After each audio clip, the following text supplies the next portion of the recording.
10 fakta unik soal kupu-kupu yang belum pernah kamu tahu. Tahukah kamu kalau sayapnya itu sebenarnya transparan? Dari yang cantik biru kecil sampai yang berukuran besar dengan berbagai corak, kupu-kupu penuh warna adalah bunga terbang alami. Semua orang sudah gak asing dengan kupu-kupu, tapi seberapa jauh kamu mengenal tentang serangga ini? Berikut adalah 10 fakta ilmiah unik soal kupu-kupu. 1. Sayap kupu-kupu itu transparan. Kok bisa? Yang kita tahu kan kupu-kupu punya sayap paling berwarna dan mencolok? Nah, sayap kupu-kupu sebenarnya terbentuk dari lapisan-lapisan kitin, sebuah protein yang membentuk eksoskeleton serangga. Lapisan-lapisan ini saking tipisnya kamu bisa melihat menembusnya. Ribuan sisik kecil kitin transparan ini dan sisik-sisik ini memantulkan cahaya dalam warna-warna yang berbeda. Seiring kupu-kupu bertambah usia, ia akan memunculkan titik transparan di mana lapisan kitinnya akan terekspos. Jadi semakin tua kupu-kupu, sayapnya akan semakin terlihat transparannya. 2. Kupu-kupu mencicipi sesuatu dengan kakinya. Reseptor rasa di kaki kupu-kupu, membantunya menemukan tanaman inang dan melacak makanannya. Seekor kupu-kupu mendarat di tanaman-tanaman berbeda, menggoyang-goyangkan dengan kakinya, untuk membuat tanaman tersebut melepaskan jusnya. Jaringan di belakang memiliki kemoreseptor, yang mendeteksi pasangan kimia tanaman yang cocok. Ketika ia mengidentifikasi tanaman yang tepat, ia akan bertelur. Seekor kupu-kupu juga akan menginjak makanannya, menggunakan organ yang bisa merasakan gula larut untuk sumber makanan seperti masak. 3. Pola makan kupu-kupu itu bergantung pada jenis yang cair. Berbicara soal pola makan kupu-kupu, kupu-kupu dewasa hanya makan cairan, biasanya nektar. Bagian akhirnya untuk mampu memainkan, tapi mereka gak mampu mengunyah makanan padat. Sebuah belalai yang berfungsi sebagai sedotan minum, tergulung di bawah dagu kupu-kupu sampai ia menemukan sumber nektar, atau nutrisi cair lainnya. Ia kemudian akan membentangkan struktur tubular itu untuk menyedot makanannya. 4. Seekor kupu-kupu, harus segera menggabungkan belalai-belalainya, setelah keluar dari chrysalis ke pompong. Seekor kupu-kupu yang gak bisa meminum nektar itu tamat riwayatnya, jadi salah satu tugas utama kupu-kupu dewasa adalah untuk memastikan mulutnya bekerja. Ketika kupu-kupu dewasa baru muncul dari kantong pupa atau kepompong, mulutnya terbagi menjadi 2 bagian. Menggunakan palpi yang terletak dekat belalainya, kupu-kupu mulai menggabungkan 2 bagian itu menjadi 1 bagian mulut, belalai tubular. Kamu akan melihat kupu-kupu yang baru keluar dari kepompong itu menggulung dan menjulurkan belalainya untuk menguji potensi. 5. Kupu-kupu minum dari butiran lumpur. Seekor kupu-kupu gak bisa hanya hidup dari gula, ia juga butuh mineral. Untuk menyuplemen pola makan nektarnya, seekor kupu-kupu akan beberapa kali menyedot butiran lumpur, yang kaya akan mineral dan garam.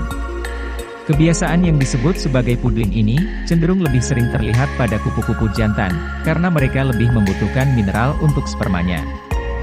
Nutrisi-nutrisi ini kemudian ditransfer ke betina saat kawin yang meningkatkan ketahanan telur-telurnya. 6. Kupu-kupu gak bisa terbang, kalau mereka kedinginan.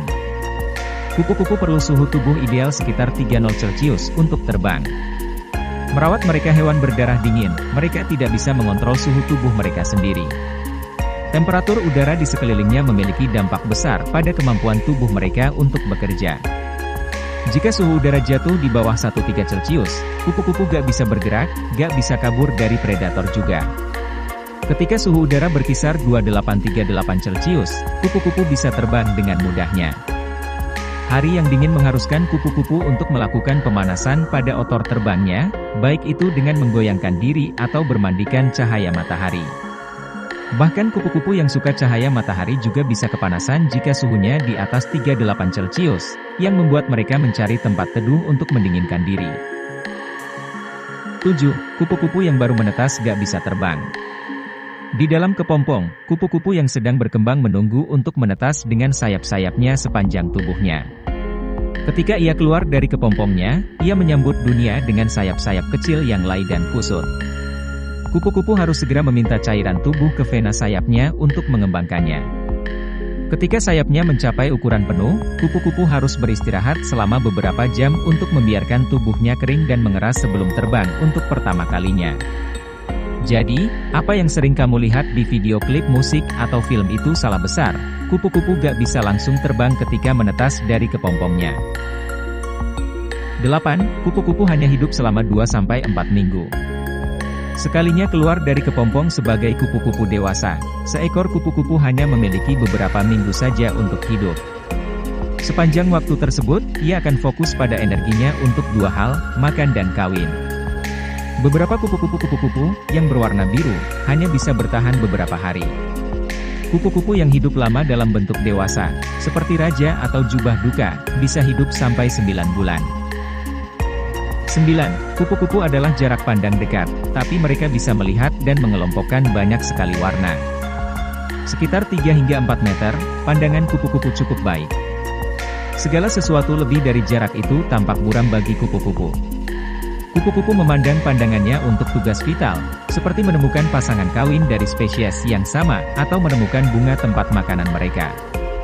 Sebagai tambahan, kupu-kupu juga bisa melihat rentang warna ultraviolet yang begitu luas, seperti mata manusia. Mereka sendiri memiliki tanda ultraviolet di sayapnya untuk mengenal satu sama lain dan mengetahui potensinya. Bunga ternyata juga punya tanda ultraviolet yang bisa digunakan untuk menarik hewan penyerbuk seperti kupu-kupu. 10. Kupu-kupu cukup cerdik dan memiliki banyak trik untuk terbebas dari dimakan predatornya. Kupu-kupu berada di posisi sangat rendah dalam rantai makanan, banyak predator yang siap mengincar mereka.